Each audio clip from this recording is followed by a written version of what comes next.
noite, iniciamos mais uma edição do Dimensão Total na TV. Nosso programa tem a produção do jornalista Ronald Machado. Lembrando mais uma vez o WhatsApp do programa, que é Fortaleza 85 99925 1122.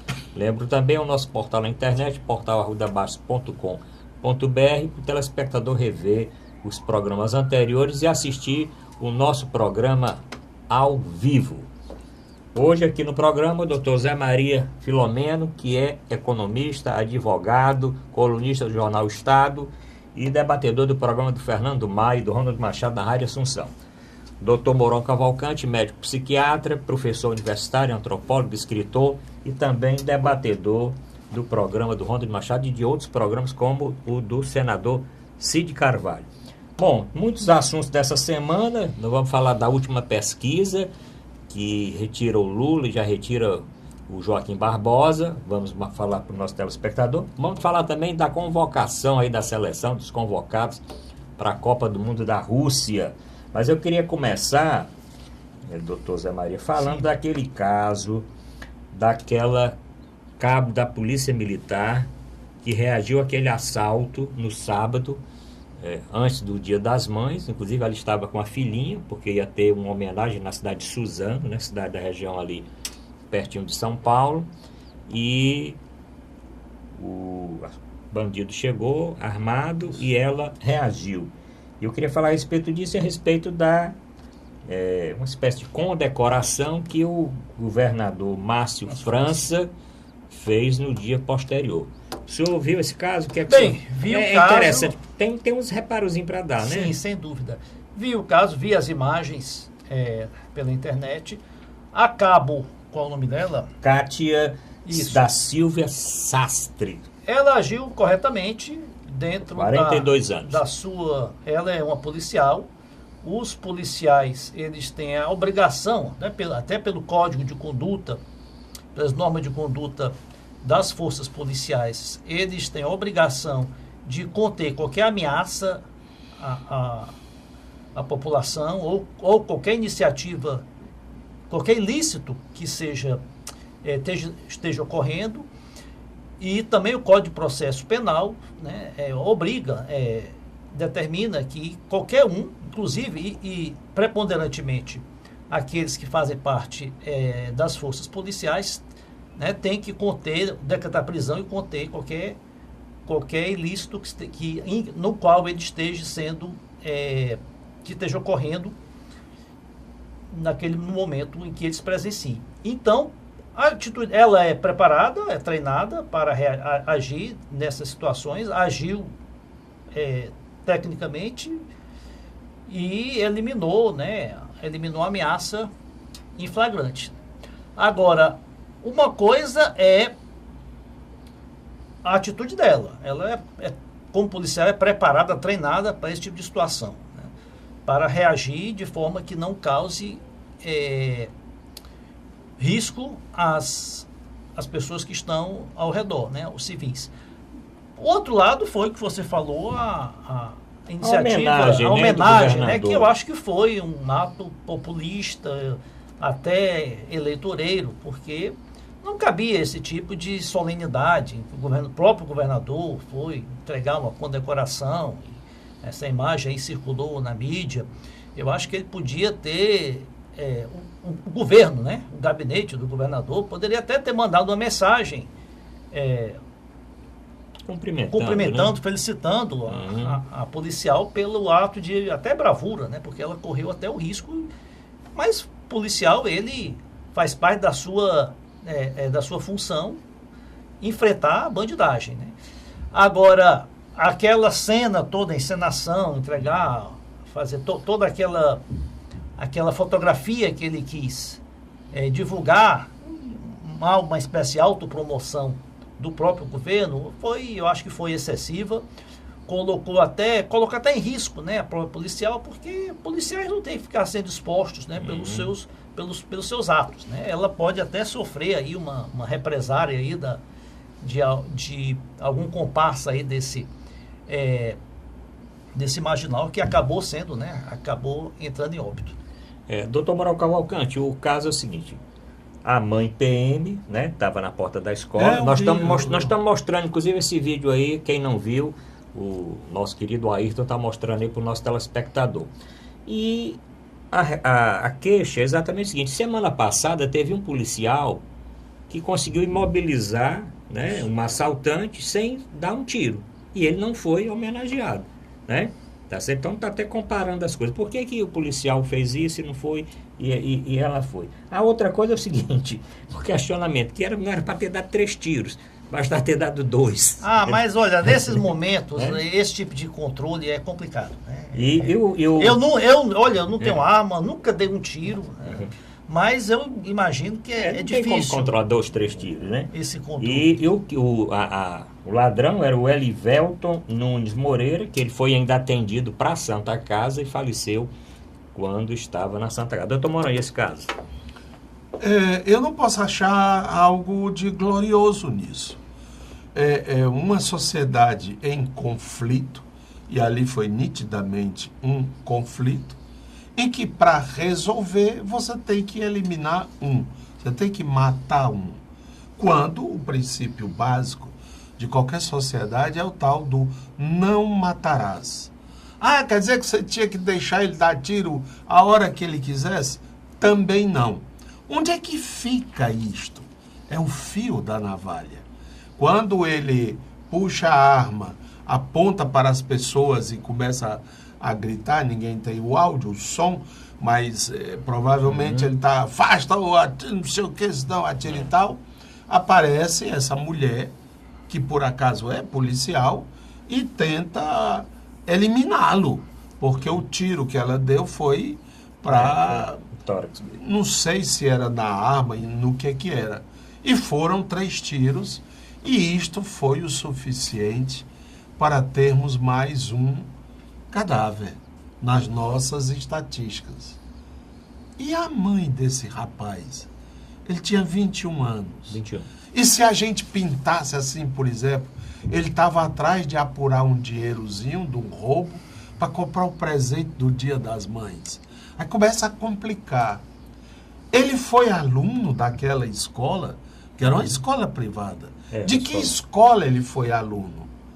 Por isso é que, concordo com o professor Zé Maria, quando ele diz, não é motivo para estar dando, se bem que o governo do estado não deu condecoração, prestou uma homenagem, foi um buquê de flores e tal, equivalente a. Aí você tem o que a gente chama de pegar carona, o que é uma demagogia barata, ridícula, sobre todos os pontos de vista. Porque o governador, ele não está prestigiando uma policial. Ela nem estava em serviço. Ele está simplesmente querendo pegar carona no episódio para dizer é assim que se deve comportar. Não é, governador.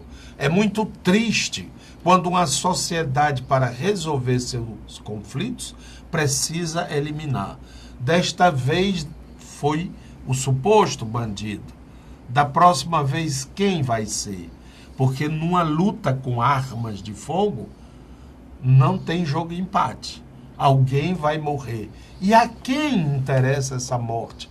A própria morte desse... É um garoto, 21 anos, a quem interessa? Quem estará chorando por eles hoje?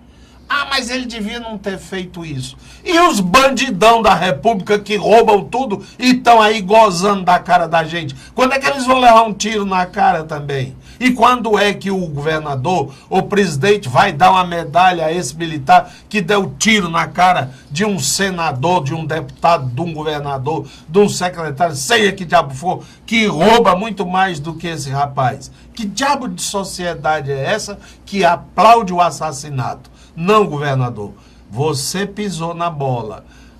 A mulher, a policial, até por instinto maternal, ela reagiu. Lamentavelmente, a reação dela deu numa morte. Essa morte eu choro, porque é muito ruim uma sociedade resolver seus conflitos tendo que matar os seus alteradores, aqueles que são o outro lado. A policial, ela agiu sob duas escusas. Primeiro foi a legítima defesa putativa. É quando você reage para defender um terceiro que está sob iminente ameaça. E realmente o cidadão, ele estava apontando a arma em direção e ele foi, inclusive, na bolsa já para pegar... Então, a qualquer momento, ele poderia vitimar senhoras, crianças. Então, ela agiu em defesa dos terceiros. E agiu também, né, em estrito cumprimento do dever legal na condição de policial que ela é. E o policial, ele mesmo a paisana, mesmo no período de folga, ele não deixa de ser policial. Ele tem o dever, né, de, numa situação de flagrância, né, primeiro tentar evitar o delito e, em seguida, apreender o delinquente. Agora, o governador pegou carona, como disse o doutor Mourão, eu acho até expôs a policial. Porque o que ocorre? Até em São Paulo, eu lembro, não sei se ainda o procedimento é esse, todo policial que cometia que matava no exercício da sua função um marginal, ele ficava em uma espécie de suspenso das suas atividades. Não suspenso como uma sanção, né? Mas para que aquele ato... Ficava afastado das ruas. Não tivesse assim uma consequência psicológica grande em relação a ele. Né? Então ou seja, a prática, a regra é de se preservar, né, o policial e não, né, dar um destaque tão grande como foi dado no caso dessa policial. Agora, se quis aproveitar o fato de ter sido o Dia das Mães, né, e ela ser uma policial mulher, que no Dia das Mães salvou a vida de outras mães, então, totalmente... Aí, doutor Zé Maria, não duvide que é coisa de marqueteiro, viu? Isso é coisa de marqueteiro no campeonato. Agora, o tiro saiu pela culatra. Por que o tiro saiu pela culatra? Porque todas as emissoras que comentaram o assunto fizeram certos elogios à atitude da policial, mas criticaram exatamente a atitude do governador, né? E a outra coisa, nós temos que aproveitar, né, doutor Moura, essa oportunidade para dizer que a policial era preparada para fazer o que fez, podia ter feito de outra forma, não pode se questionar, mas que nós, simples mortais que nós estamos, nós não podemos entrar nessa de reagir a um assalto, porque isso pode passar, tá aí, você viu, aquele caso ali, o cara reagiu, aquele caso reagiu. Aí é diferente. E depois eu quero dar ênfase a isso. É um conflito. Alguém que quer me agredir, alguém que quer agredir aquelas crianças que estão ali. Que sociedade é esta que permite esses tipos de situação? 2, será que a resolução é eliminar o outro? Amanhã vai vir outro elemento fazer a mesma coisa, e depois outro, e depois outro. Quando é que nós vamos terminar com isso? Qual é o nascedor disso? É a arma de fogo que ele portava. Né? Se ele tivesse com uma faca, com outro tipo de arma, uma arma branca, aí eu até acho que ela não deveria ter atirado, mas ele estava apontando uma arma de fogo, então o risco era muito grande num disparo letal. Nós, sociedade, não ganhamos nada com esse tipo de episódio. Eu também concordo. E fica aí o pensamento de que não devemos reagir, porque há poucos dias atrás nós comentamos aqui o caso do diretor do Fortaleza, né? Betinho Studat, que naquela pseudo saidinha bancária aqui no banco da nossa capital foi, né, se trocar com bandido, foi reagir e acabou sendo assassinado. Então fica aí essa mensagem. Uma cena igual a de São Paulo, só que o inverso. Quem morreu foi o suposto inocente.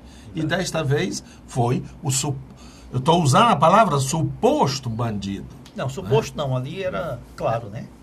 Ele estava apontando uma arma para as pessoas lá. Então... E se a arma fosse de plástico? É crime do mesmo jeito.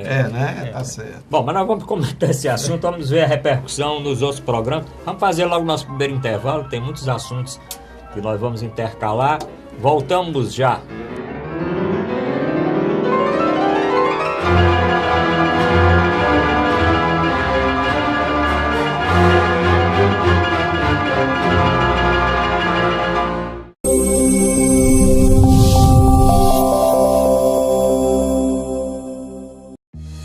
No Ceará de ponta a ponta, o governo do estado abre milhares de quilômetros de novos rumos no Ceará.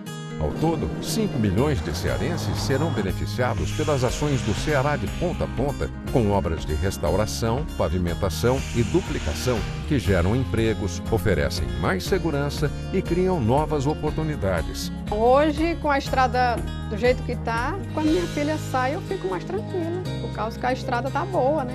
Ela vai e volta com mais conforto e segurança. Para eu que venho de moto, melhorou muito, porque a pista agora está boa.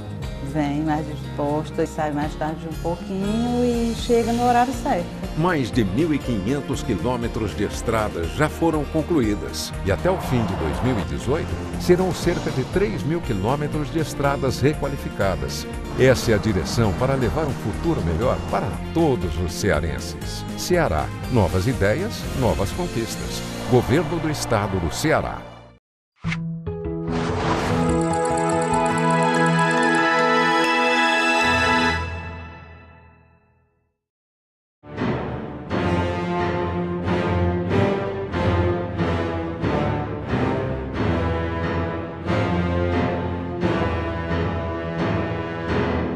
Vamos apresentar a Dimensão Total na TV. Nosso programa tem a produção do querido amigo jornalista Ronald Machado.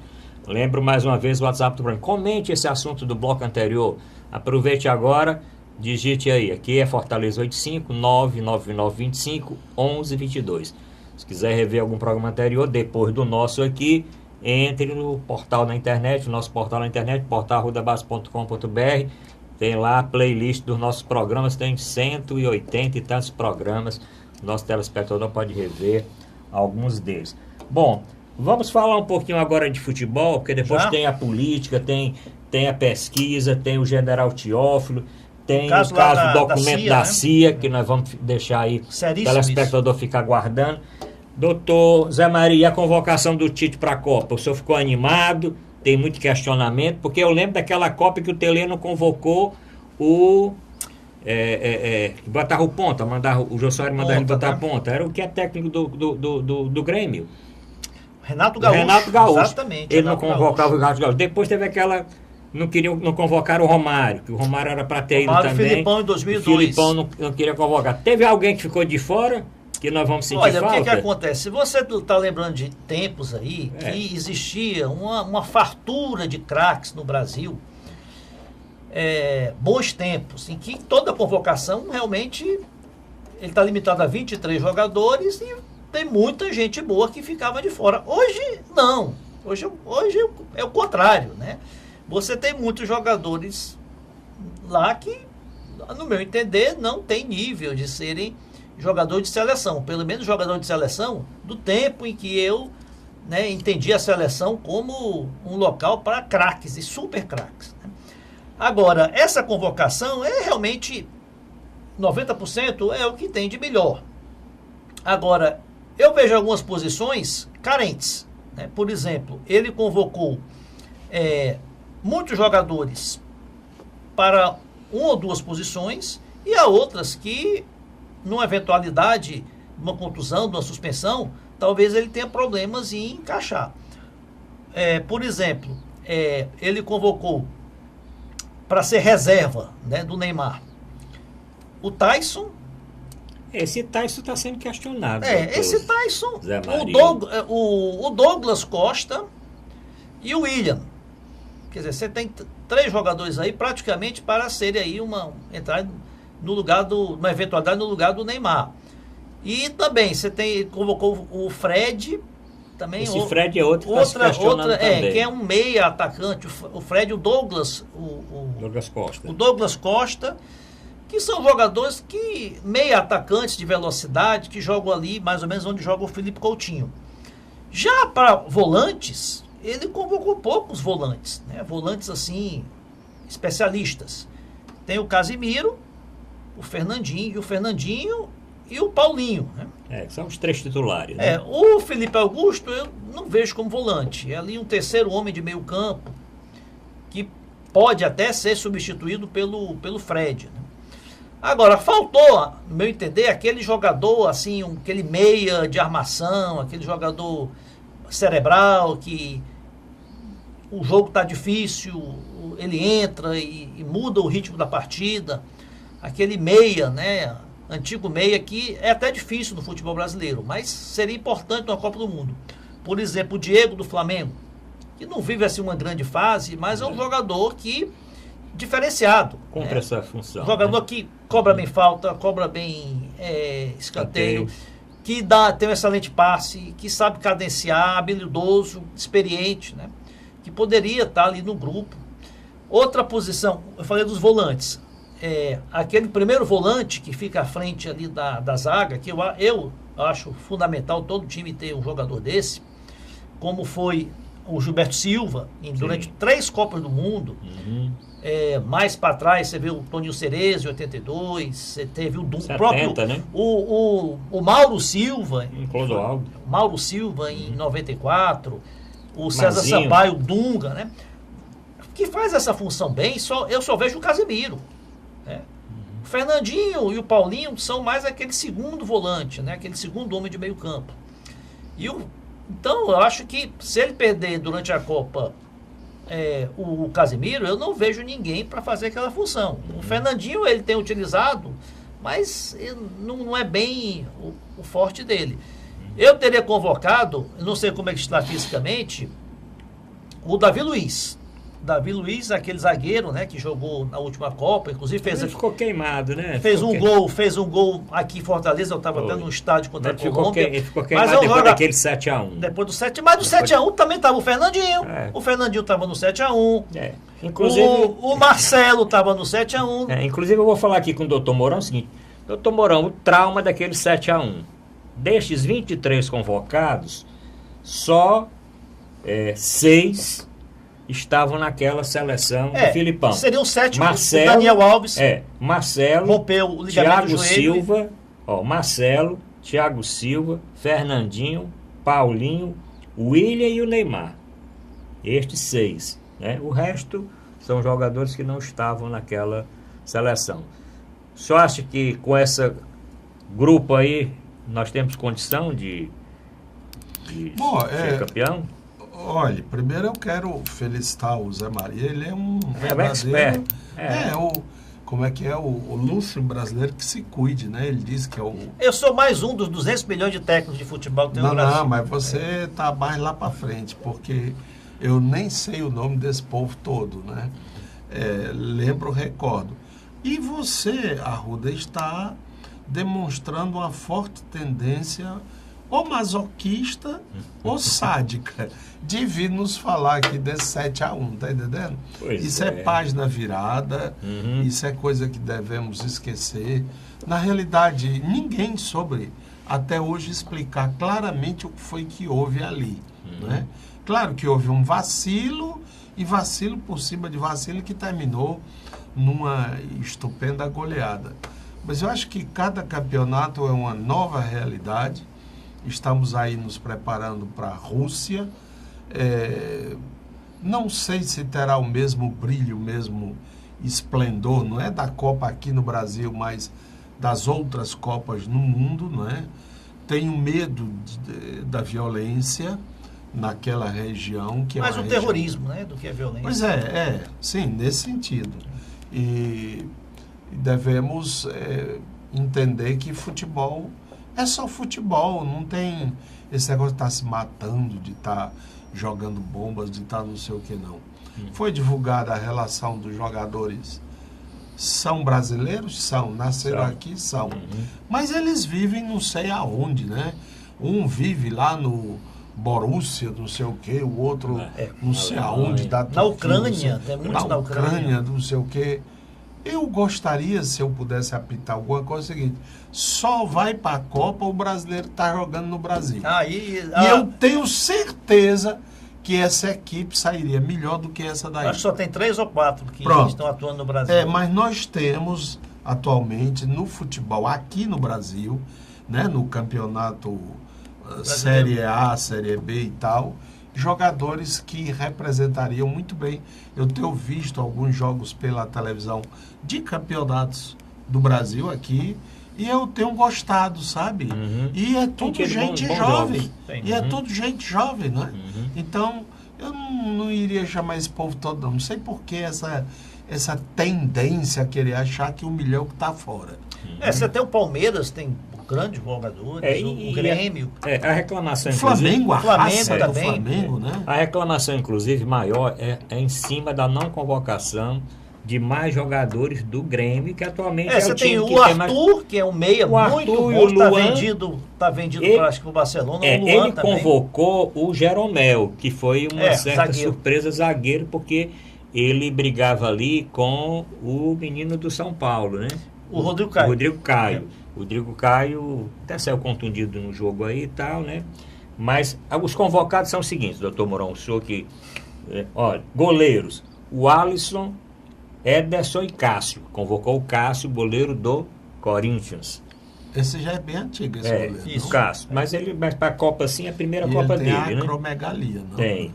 O Danilo, o Fagner, o Marcelo, Felipe Luiz, Miranda, Marquinhos, Thiago Silva, Jeromel, Casemiro, Fernandinho, Paulinho, Renato Augusto, Fred, Felipe Coutinho, William, Neymar, Douglas Costa, Gabriel Jesus, nós tínhamos falado do Gabriel Jesus, Roberto Firmino e o Tyson. Ele convocou muitos atacantes, muitos meia atacantes que têm características parecidas e que talvez muitos nem serão utilizados, e algumas posições eu acho que ficaram carentes, né? Agora tem um volante, detalhe, né? Tem um detalhe, tem uma relação aí de mais 15, acho que são 15, são 15, que ele não divulgou, mas que foi encaminhado para a FIFA os nomes desses outros 15 atletas que poderão substituir em caso de necessidade, né, de alguma contusão, etc., podem também virem a ser chamados. Doutor Zé Maria, esse bloco aqui nós vamos já terminar de futebol. O que é que o senhor está achando aí, só para nós terminarmos o nosso bloco de futebol, de Ceará e Fortaleza dessa semana agora? Olha, o Fortaleza está uma campanha excepcional, são já 4 vitórias e um empate, está em um dos únicos, não sei se é o único invicto, mas é líder da Série B. Acho que o Vila Nova está invicto. O Vila Nova. Está surpreendendo. Se continuar nesse ritmo, vai subir para a Série A, com certeza. E o Ceará tem agora a oportunidade de fazer mais pontos. Mais pontos, né? Para sair dessa zona incômoda. Tem que sair dessa zona incômoda, mas está no início ainda. 2, 3 vitórias, o time muda aí de patamar na tabela, sobe na tabela. O desafio do Ceará é esse, é conseguir começar a engrenar uma sequência de vitórias, de resultados positivos. O Ceará sofreu muito no início da competição por contusões, né? Contusões que também, se concentraram aí no setor do meio campo, né? É o que eu vejo para a seleção. Aquela posição de volante que não dá para... você não pode, Copa do Mundo, você não pode improvisar. O Parreira, né, que tem aí 7, 8 Copas do Mundo, né? É um técnico, teve muito sucesso em 94, porque ele foi pragmático. Então ele não mudava o esquema. Cada jogador tinha o seu reserva imediato. Contundido, um não pode jogar entre o outro fazendo a mesma função. Né? Que o governo da seleção tem alguns titulares que não tem um reserva que possa fazer a mesma função.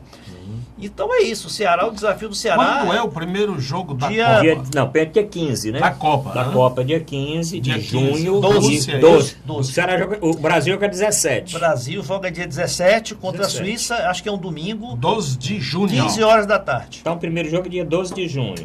Isso, abertura. Quem é? Rússia aí? Eu vou pegar Rússia e Arábia Saudita. Vou pegar já a tabela aqui. Não tenho certeza. E o Brasil dia 17. Contra a Suíça. Suíça, ótimo. Primeira rodada é dia 14, dia né? 14, né? 14, Rússia e Arábia Saudita. Isso é uma quinta-feira. Na sexta-feira, vai jogar o Egito contra o Uruguai. E o Brasil começa realmente a jogar. Dia 17. O Brasil que pertence ao grupo... acho que é o E. Grupo E. Isso. Né?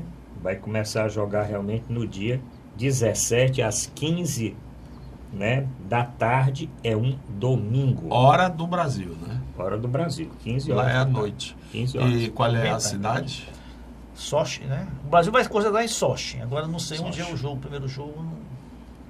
Ok, vamos em frente. Vamos em frente. Aquecer os tamborins. Pronto, terminamos esse bloco. No outro bloco vamos falar do documento da CIA da pesquisa para presidente e vamos falar também do coronel, não, General, vou baixar não, tá do general Guilherme Teófilo, que o general não ouça que eu chamei ele de coronel. Voltamos já já.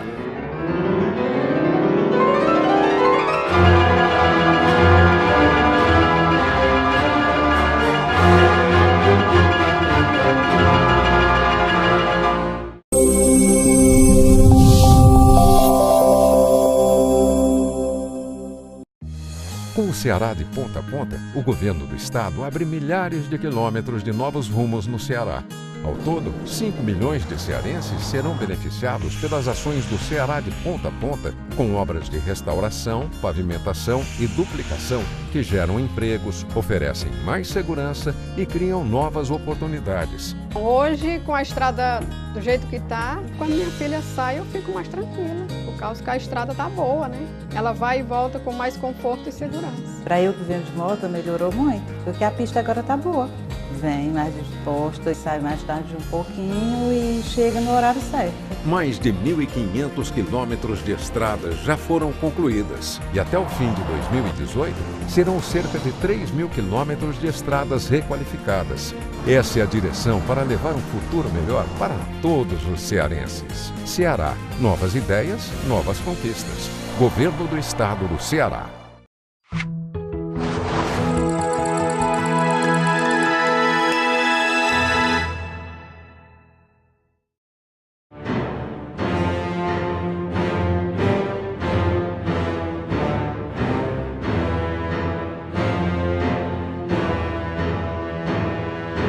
Voltamos a apresentar Dimensão Total na TV, produção do jornalista Ronald Machado. Doutor Mourão Cavalcante, o general Guilherme Teófilo vai ser mesmo candidato das oposições aqui no Ceará para o governo? Sei não, quem sabe são eles. Porque ele está fazendo campanha, né? Ele está fazendo campanha. Ele está se apresentando, dizendo quem é, o que faz, o que pensa. Não é? Isso é muito importante. Inclusive uma frasinha que ele disse agora no Dia das Mães, que todo mundo agora quer imitar o Trump do Twitter, né? É preciso cuidar do Ceará como uma mãe cuida do seu filho. Depende da mãe e depende do filho, né? Porque tem uns filhos que são meio ariscos. E tem mães que não estão ligando muito para esse papel de mãe. Mas, no contexto, sim. Ele é um general que já se reformou. Ele entregou a sua função de general, ele parece que era o intendente-geral do Exército, né? Tendo passagens pelo norte, pela Amazônia e, enfim, por todo o país, porque o militar, ao longo de sua carreira, ele tem mudanças, né, de localidade.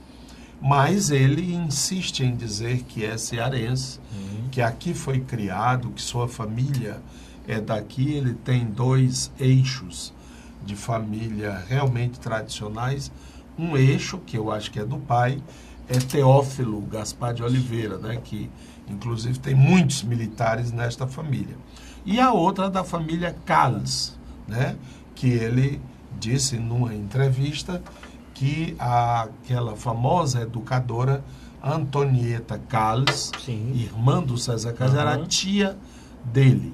Então, e depois ele fala de passagens de suas férias, que estudou no colégio militar aqui no Ceará e que sempre estava antenado. No registro de nascimento, ele nasceu no Rio, mas porque o pai era militar, ele tinha que ter nascido lá. Mas ele se considera prontamente cearense, inclusive ele faz nas entrevistas algum apelo a essas referências históricas. Eu me lembro das minhas férias em Tianguá, não sei aonde, Viçosa e tal.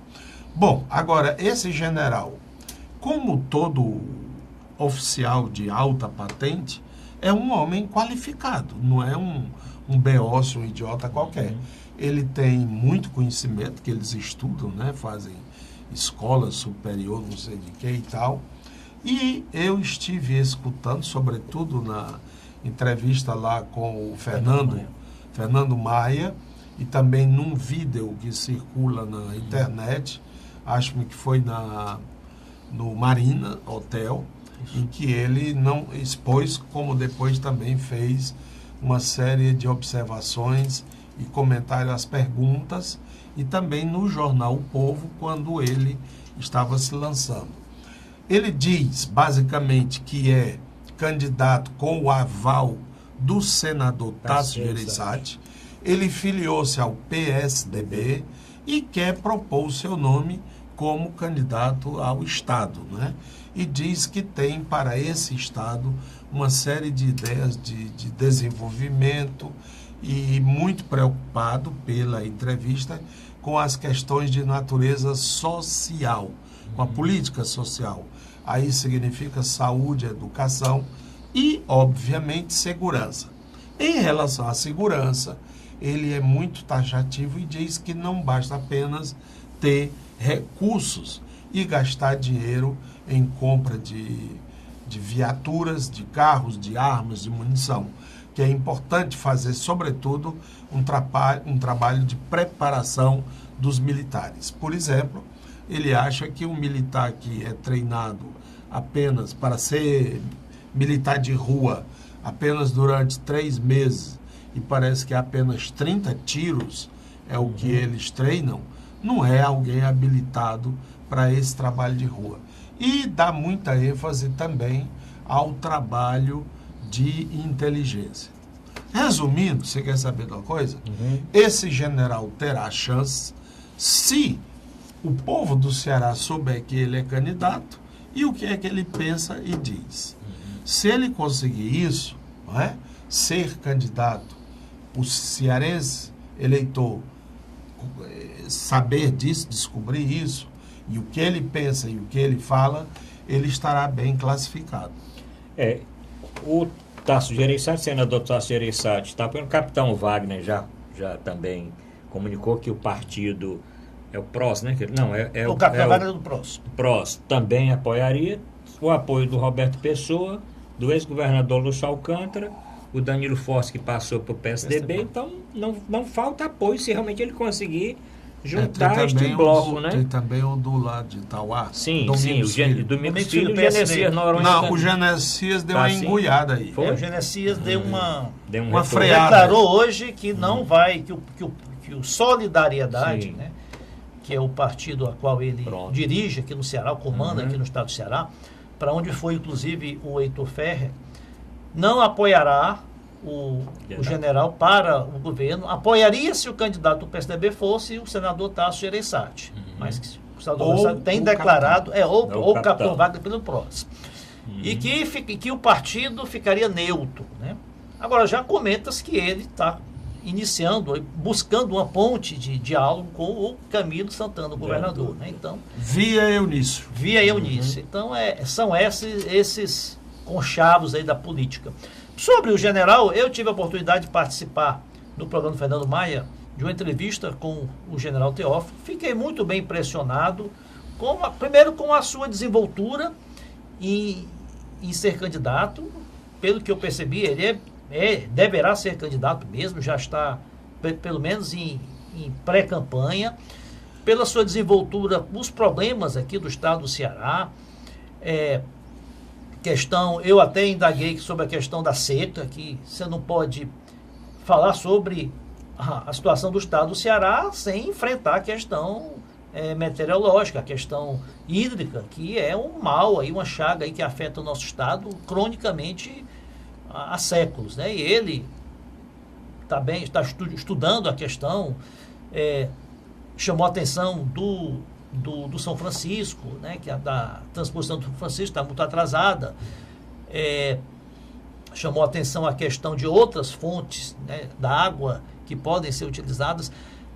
Ele como bem destacou o doutor Mourão, ele é um militar que tem uma carreira exemplar, né, ele é muito destacado, todas as funções que desempenhou no Exército. Ele foi comandante do Exército no Amazonas, ele foi adido militar na ONU, inclusive participou de missões pela ONU na África. Ele participou do planejamento das intervenções do Exército no Rio de Janeiro, né? Algumas intervenções pontuais, não essa última agora que foi decretada, mas intervenções lá no Morro do Alemão, na favela da Maré, inclusive na época da Olimpíada. Ele comandou toda a diretoria, ou a divisão, não sei bem qual é a nomenclatura, de logística do Exército.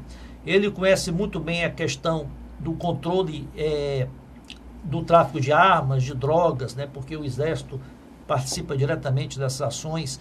Ele me mostrou está muito engajado, muito determinado em aprender, primeiro, que ele não vem da política, né? Tem que se adaptar à política, tem que estudar os problemas aí do Estado e tem a preocupação grande de demonstrar que durante a sua atuação no Exército, ele não se ateve só a questões militares propriamente ditas. Ele foi um gestor também. Ele tem experiência, ele enfatiza que comandou diversos hospitais do Exército, comandou o orçamento lá da região em que ele comandava na Amazônia, que vai a favor de uma gestão sempre muito eficiente dos recursos públicos. Eu acho que ele tem condição, né, de oferecer um bom projeto para o Estado do Ceará e de capitanear esse projeto. Agora, política, eleição no Estado do Ceará, principalmente, não é um concurso público, né? Não é um concurso para aferir quem tem mais capacidade, né? Tem todo aí esse envolvimento político, a estrutura política, a estrutura partidária, a máquina pública no Estado do Ceará é determinante. E temos que convir que o governador, nisso, larga muito na frente. O governador tem muito mais partidos sobre o apoiando, tem um número muito grande de prefeituras, de lideranças, né? O governo aqui é um imã que atrai apoio político. Se o candidato da oposição conseguir não equiparar as forças políticas, né, mas pelo menos ter um mínimo de estrutura política para divulgar o seu nome, né, se fazer conhecido no estado do Ceará e passar toda uma mensagem que a população tenha confiança em que ele poderá transformar, né, as suas propostas em realidade, tem chance, né? A eleição teria chance. Doutor Manuel Cavalcante, ainda falando de eleição, saiu uma pesquisa aí para o governo não, para a presidência da República, mostrando o seguinte: com a saída do ex-presidente aí do Supremo Tribunal Federal, Joaquim Barbosa, que não é candidato, ele nem entrou nem saiu, antes de entrar ele já saiu. E o Lula, que também está preso, Bolsonaro aparece em primeiro lugar, essa é a pesquisa dessa semana, com 18,3%, Marina em segundo com 11,2%, e empatado ali com 9%, Ciro Gomes. O Alckmin com 5,3%. Embolou um pouquinho aí? Bom, se tirarem mais um, vai ficando... Tá entendendo? É o perde-ganha. Nós estamos numa eleição que é o perde-ganha. Porque quem ganha, perde. O Lula não estava na frente, foi preso. O outro entrava como um forte candidato, arranjaram uma história e ele saiu como entrou, não é? Então, se é o perde-ganha, ninguém sabe como é que isso vai terminar, não. Moral da história, nós estamos há poucos meses de uma eleição presidencial para os destinos do país e essa indecisão eu acho que não é boa, né? Oxalá tivesse um general também para o Brasil, né? Alguém que com um perfil, eu não diria necessariamente militar, mas que tivesse acima de tudo isso para conduzir o país, não é? Para ser uma liderança do país. E como é que com 200 milhões de habitantes, 200 milhões de técnicos de futebol, de artilheiros de Copa do Mundo, a gente não tem um cidadão para ser presidente da República? Porque esse Bolsonaro... Tá difícil. Cada vez ele está dizendo mais doidice, né? A respeito do assunto que talvez... Vamos falar já. Da CIA, né? Que o documento... Acusa não, o documento anota claramente que os militares de plantão decidiram o que a gente faz com esse pessoal aqui. Elimina, mata logo, acabou-se. Lendo essa notícia que estarreceu o país, Sabe qual foi o comentário do Bolsonaro? Muitas vezes a gente tem que dar uma palmada na bunda do filho para que ele aprenda. Assim, desse jeito, é um capitão fora de esquadro. Ele não tem o apoio das forças militares. Isso um general da ativa, se não me engano é o comandante do 2º Exército, já disse. Está falando em nome dele, não está falando em nome das Forças Armadas. A pesquisa... E quando a gente escuta, só fazendo um paralelo, esse general Teófilo, e escuta o Bolsonaro, a gente, né? A gente vê que tem milhares de anos-luz entre um e o outro. Isso é verdade. Bom, vamos falar das duas coisas, né? Então, a pesquisa, o que é que o senhor achou? A pesquisa é da CNT, então é uma pesquisa séria, não é uma pesquisa inventada, né? A pesquisa, inclusive, tem Jair Bolsonaro com 18,3%, Marina Silva com 11,2%, Ciro Gomes com 9%, Geraldo Alckmin com 5,3%, aí vem Álvaro Dias com 3%, Fernando Haddad com 2%, Fernando Collor, até Fernando Collor tem 1%, e outros mais. Ele se diz candidato. Ele é pré-candidato. Olha, o Joaquim Barbosa, eu lamentei muito a saída do Joaquim Barbosa da disputa presidencial. Eu até escrevi que era um candidato que tinha um potencial muito grande, porque ele representa um pouco do que grande parte do eleitorado está buscando, né? Que é um nome assim, não que seja totalmente fora da política, mas que não se identifique com essas práticas políticas que estão sendo tão execradas pela população. São políticos preocupados muito mais em obter verbas públicas, favorecimentos pessoais, né? Que são aí useira e vezeira de participar aí de negociatas políticas por cargos, por ministérios, do que a políticos novos, né, que têm uma outra vivência. E ele tinha um potencial muito grande. Agora, o que me parece é que o Joaquim Barbosa, ele não quis enfrentar, né, o que seria uma travessia aí muito difícil para quem nunca foi político. Né? Então, ele prefere, né, se resguardar aí na sua advocacia, nas suas palestras, né, do que entrar aí nessa disputa política. E os nomes, me parece que está começando a funilar, né? Bolsonaro, Marina, Ciro, Alckmin e, por enquanto, são esses 4, né? Esses 4 aí que estão se destacando. Tem, inclusive, doutor Zamari, uma pesquisa, doutor Mourão, assim, uma pesquisa resumida, que bota só esses nomes. Jair Bolsonaro aí ficaria com 19, Marina Silva com 15, 11 com o Ciro com 11, o Alckmin com 8, Fernando Haddad com 3, se ele for candidato do PT, e brancos e nula que está ganhando, tem 30% aí, brancos indeciso 12. Né? Mas vamos falar do documento para não dar... Esse documento é um relatório... Mas espera aí, eu estou com uma dúvida aqui. Por que é que o Lula não pode entrar na pesquisa?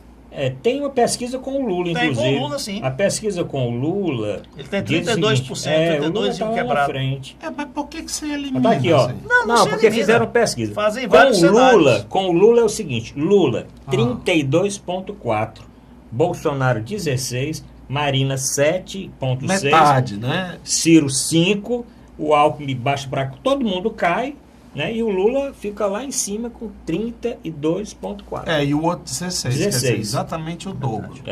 Exatamente. E essa expressão eleitoral, esses 32%... 32,2%. Vai haver uma eleição sem que esses 32% tenham candidato? Porque, digamos, é o Lula, está dito aí, é o Lula, eu voto no Lula. Mas não, ele não pode. Aí eu fico o quê? Fazendo assim com o voto? Mas, doutor Mourão, qual é a alternativa? Qual é a alternativa a essa situação? Hein? Qual é a alternativa a essa situação? Eu estou dizendo outra coisa, não é nome. Para mim não interessa nome. Interessa a expressão. Isto é, existe um eleitorado que se identifica com o discurso do Lula. Com o discurso, né? Que discurso é esse? De uma política social mais consequente. O jornal O Povo de hoje diz que 23, quase 24% das famílias do Ceará tem que botar a panela no fogo com carvão ou lenha. 23%. É quase um quarto. Ter que, para fazer a comida, botar carvão ou lenha. Né? Que muitos já não têm mais energia elétrica, porque a energia elétrica tinha uma compensação. Continua tendo. Que a Bolsa Família... Não, foi reduzido conforme a uma medida provisória 814, se não me engano. Foi reduzido o valor. Então é praticamente ninguém. O Bolsa Família foi reduzido. Então, esse Não povo... foi reduzido, não. Aumentou agora o Não, mas é porque Bolsa Família. algumas pessoas saíram. O grupo reduziu o número de pessoas beneficiadas, né? Pois é. Teve uma redução Então, grande de houve pessoas redução. beneficiadas. Porque esse número, as pessoas passam... Onde você não perguntou, então Saem da Não. qualificação, né? Você não me perguntou. Mas reduziu o número grande de pessoas. Então, essas políticas sociais, fora a questão da cota para a universidade, do programa Ciências Sem Fronteiras, etc, etc, pra etc. onde, fiéis, Então, tal. esse pessoal vota nesse cara chamado Lula por conta disso. Né? Não, mas o Lula não pode. Então tem que ter um Zé Fulano que diga, olha, eu assumo e farei as promessas que o Lula dizia. Cadê esse candidato? Aí se apressam as pesquisas a dizer, não, é o Bolsonaro no primeiro lugar. Antes de quem, cara pálida? Mas, doutor Mourão... Ora. Veja Não, é só. porque os votos do Lula vão migrar para o Bolsonaro. Não tem esse Então tá perigo. acreditando em Saci Pererê que os pés eram para trás e dava a impressão que ele A estava política não pode ser personalista. Nós não podemos Não mais pode. ficar procurando salvadores da pátria. Seja o Não. Lula, seja o Bolsonaro. Isso. Se o Lula, por uma questão legal, jurídica, não pode ser candidato, o Lula representa o quê? Um partido político. Ou, aliás, vários partidos políticos que o apoiavam. Também esses partidos, né, lancem um outro candidato que né, contemple as políticas sociais, econômicas, né, que o Lula defende. Então falta alguém em Nuremberg. Né? Esse alguém é o candidato que representa esta tendência política, que não quer que se dê tchau para essas políticas sociais. A gasolina da Petrobras, quando ela era roubada pelo PT, era R$ 2,36. Hoje, a Petrobras saneada, toda bonitinha, a gasolina é R$ 4,57. Então, essa limpeza serviu a quem? Da Petrobras. São essas questões que um candidato precisa representar e dizer. Então, quando essas instituições fazem essas pesquisas desse modo, não, o Lula está preso. Sim, o Lula está preso, mas as ideias dele estão clamando nessa sociedade. E quem vai representá-las? Então vai ser uma farsa e não uma eleição. Porque ela tem que ser contemplada por todas as tendências de pensamento da sociedade. Porque botou o Lula na cadeia, acabaram-se essas ideias no país? Não. Alguém vai aparecer, alguém estará. E esse jogo aí é um jogo de manipulação para dizer, é por aí mesmo, escolha logo, escolha a Marina, escolha o Ciro, escolha qualquer bicho aí, porque você não pode deixar de votar. E eu estou dizendo que não está completa essa coisa, está faltando. Está faltando. Está faltando, doutor Mourão, essa pesquisa que o Lula está com 32%, 34%, aí não tem dúvida. Colocou o Lula em qualquer pesquisa, ele está realmente nessa faixa aí. Se todo poder emana do povo e em seu nome será exercido, e o povo quer esse homem para presidente, por que ele não pode ser? Pois é. Bem, o problema é esse. E o problema também é que o Lula, ele, inclusive, o PT disse que o Lula é o candidato. Esse aqui, ó, o Lula é o candidato. Doutor Então não Mourão, tem essa pessoa ainda, não tem essa pessoa que esteja como herdeiro dos votos do Lula. Porque o Lula, ele é candidato. Se isso está fazendo uma farsa, quem está contribuindo para essa farsa é o próprio PT, que está insistindo que o Lula será candidato, sabendo que o Lula, independente de estar preso ou solto, ele vai ser enquadrado na ficha limpa. Então, se o PT quer vencer com as suas propostas, né, se ele quer defender o legado do Lula, que ele coloque logo um outro candidato, né, para substituir o Lula. Senão o eleitor não vai ter em quem votar. Mas voltando para o mas caso... vamos ver o documento que eu queria que o doutor Mourão e o doutor Zambiria falassem um pouquinho do documento, já falou do documento da CIA, que envolve diretamente os dois últimos presidentes do regime militar. O que é que ocorre? Ernesto Geisel e João Figueiredo. O Figueiredo, na época do documento, era o presidente era chefe do SNI. Um pesquisador brasileiro, historiador, pesquisador, né, teve acesso a um documento que foi liberado pelo Departamento de Estado dos Estados Unidos, em que há um relatório da CIA ao então ministro lá das Relações Exteriores, Henry Kissinger, descrevendo que teria ocorrido uma reunião com o então presidente Ernesto Geisel, isso em abril de 1974. O Geisel tomou posse em 15 de março, ou seja, logo após a sua posse, né? Em que participaram o general Milton Tavares, Milton Tavares de Souza, o general Dalton, né? E o então general João Batista Figueiredo, que era ministro-chefe do SNI. E que nessa reunião, resumindo, né, foi relatado que 104 chamados de subversivo tinham sido executados no ano anterior, em 1973. E que se a política deveria continuar. Vai continuar. E o Ernesto Geisel... Se essa política ia continuar. O Ernesto Geisel disse, olha, tem que tomar muito cuidado, né? Só deve eliminar aqueles subversivos mais perigosos. E disse igual o Temer, tem que continuar isso, né? Vamos continuar isso. E que toda execução, né, teria que passar pelo crivo, pela aprovação do Figueiredo, que era ministro do SNI. Bem, resumindo, isso não é um documento do governo brasileiro oficial, isso é um documento dado dos Estados Unidos, né? Que partes do documento não foram liberadas. Na certa é onde está a fonte dessa informação. Quem é que liberou essa informação para os Estados Unidos, né? Suponhamos que seja verídico, né? Então, isso denota que os presidentes da República, né, tinham, além de terem conhecimento das execuções, das torturas, né, eles até comandavam, né, esse processo, né? O que desmancha uma tese de que os presidentes militares não sabiam exatamente o que ocorria nos porões da ditadura, né?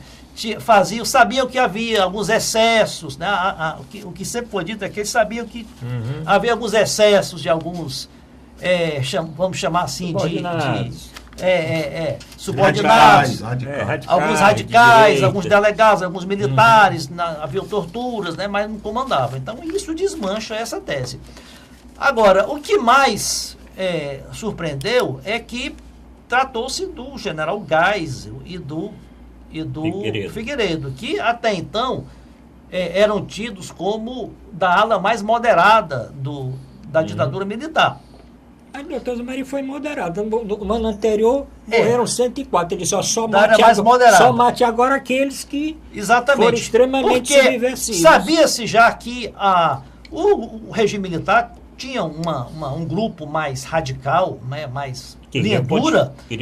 Era contra a abertura. Que era contra a abertura, que era o capitaneado, que foram, por exemplo, o general Costa e Silva e o Médici, que foi o período exatamente que se deu o maior número de atrocidades, de torturas, de eliminações. O Geisel foi conhecido como aquele que começou um processo de abertura, né? Tanto que o Geisel era conhecido como tinha combatido a tortura, né? Tem um episódio do Vladimir Zorg, que era um jornalista que foi executado. Ele era o diretor da TV Cultura, do DOI-CODE de São Paulo, em 1975, se não me engano, foi em outubro de 75. Inclusive, ele não foi nem preso. Ele foi intimado para comparecer, prestar depoimento. Foi espontaneamente. Foi morrer no mesmo dia. Aí diz que participou de uma sessão lá de eletrochoques e acabou vindo a falecer. E o sistema fez lá uma farsa de um suicídio. Tem uma foto conhecida que ele está enforcado, mas com os pés dobrados no chão. E logo em seguida, teve o caso, foi assassinado também no Doicó de São Paulo, o Manuel Fiel Filho, que era um líder operário, um líder sindical, que também foi mesma coisa. Isso, na época, o Geisel, inclusive, a informação que se tem, ficou muito contrariado, mandou demitir o então chefe poderoso, era o chefe do 2º Exército de São Paulo, que era o general Edinaldo Dávila, né, mandou demitir o general Edinaldo Dávila, e depois demitiu também o ministro do Exército, Silvio Frota, que estava articulando até derrubar o Geisel, porque ele é contra a abertura, queria que continuasse aí o regime duro militar, e ele chegou a reunir os líderes militares, só que o Geisel se antecipou, demitiu ele, deu um murro na mesa, quem manda aqui sou eu. E o general Figueiredo também, que foi num período em que se deu abertura. Então, é lastimável, né, que se tenha tido essas atrocidades. Não justifica o presidente da República determinar execuções políticas, né? Nem a desculpa de que a ditadura do Brasil teve poucas baixas, né? Vamos dizer assim, poucas vítimas. A Comissão da Verdade apurou 434 mortes, entre mortos e desaparecidos durante o regime militar. Querem comparar com o Chile e com a Argentina. Foram 30 mil. 30 mil. O Chile foi 15 mil. Mas não justifica um período negro da história brasileira, tem que ser esquecido, e essas figuras que realmente o presidente Geisel e Figueiredo tiveram participação direta, Dr. Mourão Cavalcante, mancharam o pouco de imagem positiva que eles tinham pela abertura política, mancharam agora. Vamos terminar com o doutor Mourão Cavalcante. Doutor Mourão Cavalcante, o Itamaraty vai pedir esse documento à CIA em resposta à família exatamente do Vladimir Herzog, que está solicitando que isso seja esclarecido. A respeito do documento e de tudo que o doutor Zé Maria falou. A única acusação que tinha contra ele não participava de terrorismo, de operações, a acusação contra ele é que ele era comunista. Verdade. Doutor Mourão Cavalcante. É um momento extremamente delicado e doloroso do país, não é? Que é o de remover as suas próprias entranhas. E aí a gente descobre que aqueles militares que pareciam tão simpáticos, prefiro o cheiro de cavalo a cheiro de gente. Isso foi uma frase do Figueiredo, né? Aquela figura austera. Eu prendo, arrebento. É o Figueiredo também. Agora aquela figura austera de pai da pátria do Geisel, né? Criando até uma política atômica das usinas nucleares e tal, muito ligado à Alemanha. Era filho de alemão. E talvez até com ranço nazista, né? Pois bem, e se dizia, mas no Brasil foi uma coisa muito mais simples. Ruim foi no Chile, no Uruguai, na Argentina, onde se matou gente, jogava no mar, não sei o quê. Quem garante que não houve isso no Brasil? Esse documento está levantando a tampa do caixão. A segunda reflexão que eu queria fazer esse documento deve ter uns 6, 7 dias, uma semana que veio à tona e nós não tivemos, desde então até agora, o momento em que nós gravamos esse programa, nenhuma posição das Forças Armadas. Mas sim, o Clube Militar se manifestou. Só o Clube Militar, não faz parte. Não faz parte das Forças Armadas, do organograma. É uma coisa à parte. Né?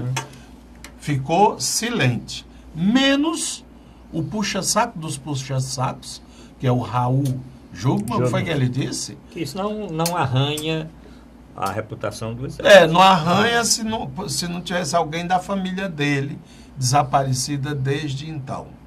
O que eu queria dizer é que hoje, o que é feito daquelas pessoas que querem ou queriam a volta dos militares para isso? Queriam ou querem a volta dos militares para quê? Para construir uma nação dessa forma, destruindo o que é oposição, não tinha bandido, não tinha marginal, não tinha corrupto, não tinha receptor de propina, era gente que tinha ideia diferente. E a gente sabe o que aconteceu. A gente sabe o que era Laudelino Coelho no Ceará. A gente sabe quem era Major René dentro da Universidade Federal. A gente sabe o que é decreto 477 do Passarinho. Sabe de tudo isso. Eu sei porque eu estava na universidade. Eu fui presidente do centro acadêmico num dos momentos mais dolorosos, em que o reitor, que era um puxa-saco dos militares, exigia que eu entregasse a chave do centro acadêmico. Nunca entreguei. Um dia, em desespero, na fazenda do meu avô, onde eu estava lá escondido, onde é que está a chave? Durante quase 2 meses, eu joguei dentro do açude. Vamos buscar lá. Foram a Comissão da Verdade... Aí, não dizer que isso não marcou gerações, marcou. Mas vamos ter que discutir ainda hoje, eu tenho medo dessas coisas. Medo. Então, é importante que a gente, Brasil, assume tua cara. E isto faz parte da cara do Brasil. Voltem os militares, está precisando de ordem. Realmente foi bom ter matado esses bandidos, esses petralhas. Não tinha nem PT. Não tinha nem PT. Não, é estarrecedor. Então, vamos clarear, vamos passar limpo. Nada temos a temer. Isso é bíblico, né? Só a verdade o libertará. Bom, terminamos o programa, mas esse assunto, sem dúvida, vai estar na pauta do programa da próxima semana. Obrigado a todos e até mais.